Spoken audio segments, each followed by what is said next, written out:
Cette nuit-là, je n'aurais jamais dû rentrer par le vieux chemin de la forêt de Chantilly. Mais j'étais en retard, il faisait froid et la pluie commençait à tomber. Je me disais qu'il suffisait d'accélérer, de ne pas regarder en arrière. Mais au fond de moi, je sentais déjà que quelque chose clochait. Tout a commencé par ce bruit étrange, ce froissement entre les arbres, comme si quelqu'un ou quelque chose me suivait.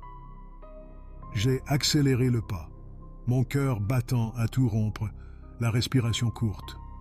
J'essayais de me raisonner, de me dire que ce n'était que le vent.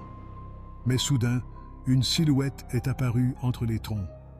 Elle n'était ni homme, ni bête. Juste une ombre, immense et déformée, qui semblait glisser plutôt que marcher. J'ai voulu crier, mais aucun son n'est sorti de ma bouche. J'ai couru, trébuchant sur les racines, griffé par les branches basses. Chaque fois que je me retournais, l'ombre était plus proche, sa présence lourde, oppressante, presque tangible. J'avais l'impression que la forêt elle-même se refermait sur moi. J'ai fini par atteindre la lisière du bois, haletant, couvert de boue. Les lumières du village brillaient au loin, rassurantes.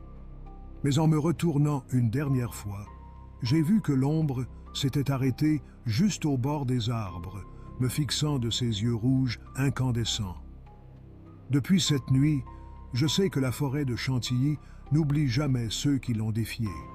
Et parfois, dans le silence, il me semble encore entendre ce souffle glacé derrière moi. Si cette histoire vous a glacé le sang, n'oubliez pas de liker et de vous abonner pour d'autres récits terrifiants.